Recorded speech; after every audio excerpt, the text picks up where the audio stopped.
Hello, everyone, and welcome once again to Ghost Reviews. I'm finally back home with my normal recording equipment and no prior engagements, so hopefully the next few weeks will run their course a bit more normal, even though I am trying to take a bit of a break this week from drawing. I will still be posting YouTube videos, and yeah, then we can just start up next week again with my normal schedule. I must also tell you guys that this video is going to be a little bit different than my usual videos, as I will be looking at two drawings of the exact same character, which in this case is Melody. Of course, in different poses and using different art styles. So, yeah, without any further ado, let's begin with the video.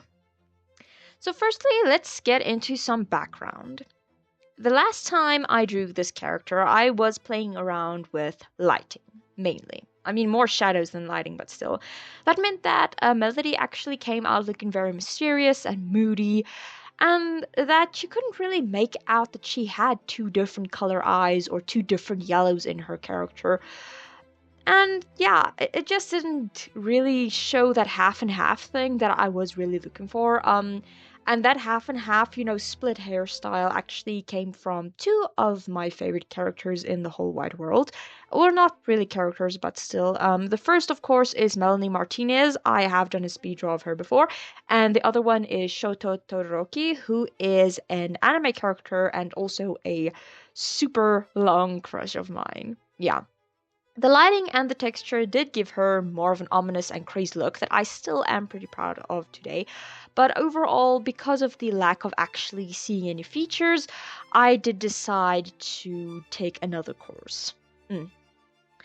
However, the whole idea of Melody came to me when I needed an annoying character who could kind of counter Isaac's progress in avenging his dad in the circus.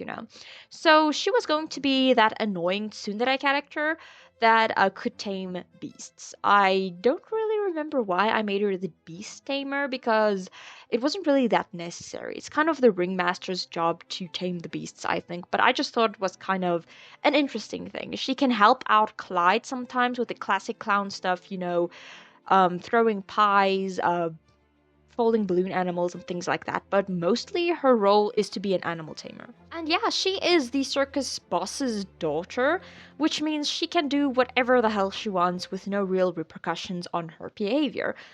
Yeah, she's basically a nightmare. Or more specifically, that one girl in your class or in your school who always does the best in everything she does. If it's academics, if it's sport, if it's, I don't know, art or something. Because her daddy's rich and he can afford to buy her all the happiness that her little heart wants. She's a. I want to say it's a mama's girl, but she is a daddy's girl. Yeah, and. Very horrible. Oh, and I also think it is obvious that she is an only child. Since only children don't really have to compete with other siblings for the parents' attention, they are more prone to turn into kind of bratty, inconsiderate people, which is what I was going for with this character. Onto her face design, however, which is kind of, I think, one of the best things about her is her face. You can thank a younger, creatively inspired version of me for coming up with the face paint. Because I can't remember a reference that I used when I was creating it. I just wanted a half and half look for her, so the split kind of thing throughout her whole entire body, well, except her actual skin tone, that was supposed to be there, and I really was going for that kind of look. Her eyes were also a kind of a bit different at first, looking at my first reference. Looking more like Clyde's with only the cornea and no irises, only the pupil. And that kind of minimal eye design does lean to a more, I want to say, crazed character look. And although it is ideal for some characters, it does not work for everyone. Yeah, but during her redesign, I did decide to give her irises to give more of a girlish look to her than a crazed one. But yeah, so let's move on to the pictures themselves. And yes, this is a two-picture video, so bear with me. So first, let's start with Melody torso picture. So, in the first version that I drew of Melody, I decided to lean more into her full body outfit, putting more effort into creating more realistic looking ruffles, adding darker versions of the original colors of the artwork, since I did think that they looked better. The first version, the two yellows, you could barely see the difference, so I wanted to use a darker color instead of the original lighter one. Just like in my original artwork, I mainly did decide to work with black, white, and various shades of yellow to really lean into that kind of sickly sort of look that was emanating from her. That with a purple tongue, I mean, I think that did everything. I also did decide to add a little bit more light to the artwork, as you could rarely make out anything apart from the shiny tongue and eyes in the previous rendition. That means I really, even though the lighting came from like two different sides, the purple came from the light side of her hair, and the yellow light came from the darker side of her hair, and really leaned into the contrast. I did work a bit on the like backgrounds when I created this drawing especially, but for some reason you cannot really see it that well, which I am kind of mad at. I really wish that I did put a little bit more effort into that. And since I was also growing a bit tired of my original shading process, I did decide to go ahead and use the classic comic book dot kind of shading for all the shading and lighting processes. I did not use only that, I also used a gradient shading with a blur brush to help out with like a bit of extra depth to the characters, because you could use a two-layer shading and two-layer lighting system with only the comic book dots, but for some reason the clowns have more depth to them, so I would lean more to 3D shading than 2D shading when creating them. The line art themselves, it already kind of makes it hard to give them a 3D look if the line art is flat. If you want more of a 3D look, the line art has to be either very thin, but then, yeah, thinner line art is basically a thing that I don't do. I've never really done that, so I think more 2D shading in the future would probably work best. So this artwork actually did not end up looking as good as I hoped, which is why I decided to draw two versions of her. The one looked okay, and the one looked better. Personally, I prefer the face that I drew than the actual full body, because I don't know, sometimes when I draw full body characters, they just don't look okay, and other times it just looks amazing, and I really don't know how that works. But now moving on to the Melody face version, I decided to do a face close-up, as of course the body didn't look so good, so I decided to move on back to my forte when it comes to art and decide to do face close-ups. I've done that like for the most of my life, so I am very confident when I draw that. I did decide to keep to the original drawing of her with her tongue out, since for some reason, I really like that. Just, a little tongue sticking out, but I think that is kind of common in a lot of my artworks. And I did try to make her look slightly upward to the upper right corner while having an entirely tilted perspective for her, other than my normal drawings. I don't know why, but like distorted perspective isn't really something I usually do. Since I am a bit of a precision artist, I like things when they are precise. If they're not precise, it tends to annoy me a little, irk me in a way, but yeah. It wasn't exactly something groundbreaking, but it is something I didn't usually do, so I was, yeah, I was pretty proud of myself. Just like with the other version though, I did end up using the exact same color scheme as with my other drawings, with the only difference being the brush tool used for shading her. That is, I used an actual like paintbrush tool to do the shading, and it looked like a painting, but I think maybe if I do the line art in, or even just like the layer above the line art, the clipping layer, I could do the brush strokes on top of that, and it would still give the character that whole 2D look, but with a bit more, I want to say, personality to it. Yeah. So, with both my drawings, I had light shining on the dark-haired side and shadows coming from the light-haired side, like I mentioned. But that was because I wanted to play a little around with contrast, making her black eye look more sinister in the shade, while making her yellow eye give the illusion of a more kind of normal-looking girl. And yeah, the whole idea was to portray that split personality two-faced kind of person, as I would see her like that. She can be kind, and she could come over as a very nice person, but overall, she was horrible. Yeah. I must say, I was really proud of the color swapping that I did with her hair and eyes in her original artwork, and playing around with the black and yellow to create two different emotions depending on which side of the face you were looking at. If you cover the one side, you can only see like the dark side. If you color the other side, you can only see the light side. And they do both of the faces or sides of her face. They do give different feelings. They carry different emotions over. And that was what I was looking for, you know?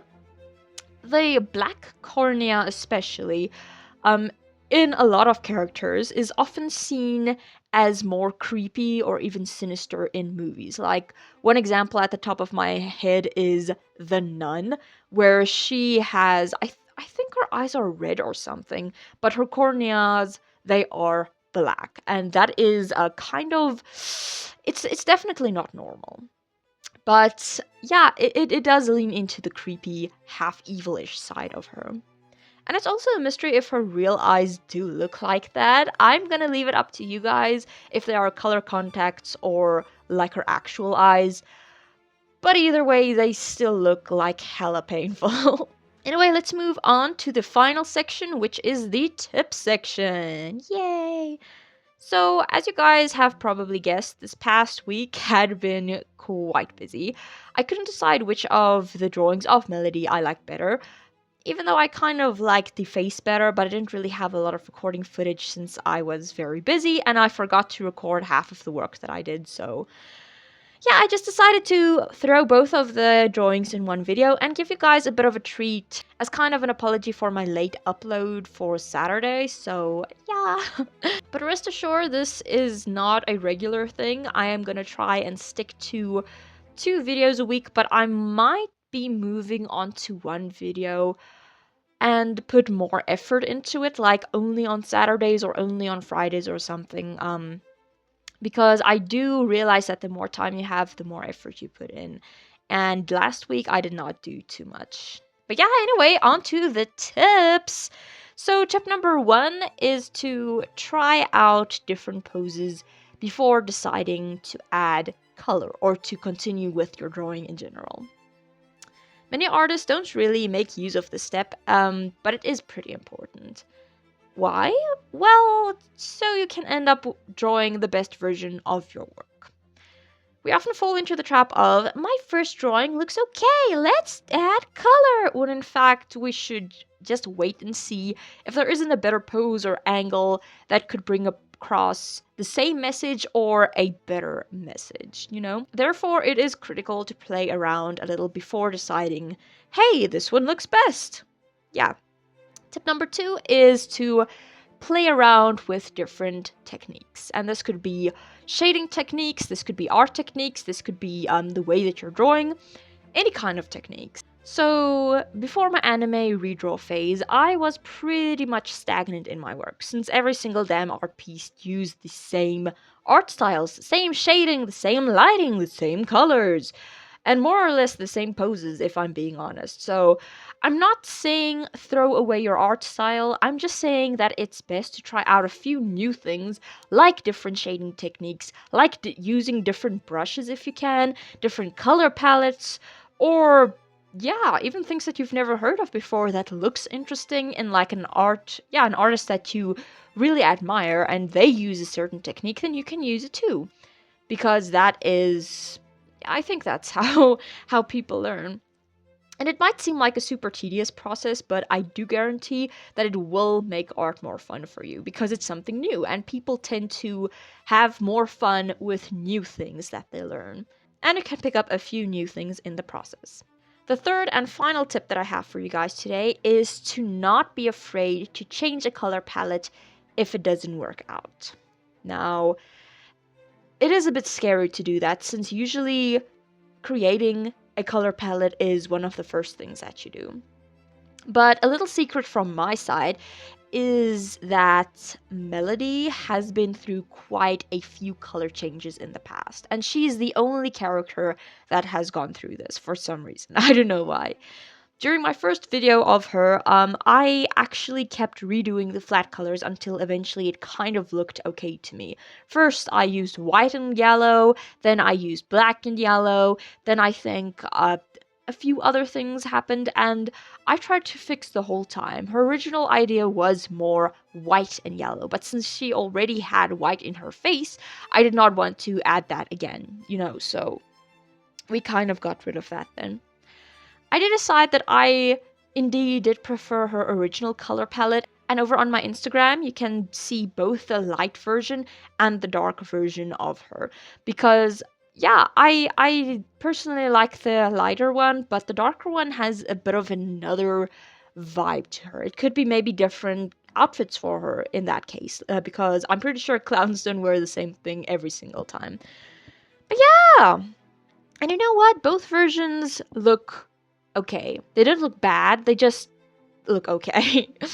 Yeah, so don't be afraid to change the color if it doesn't work anymore. Also, comment down below if you think the darker colors work better than the lighter colors, or yeah, what do you guys prefer?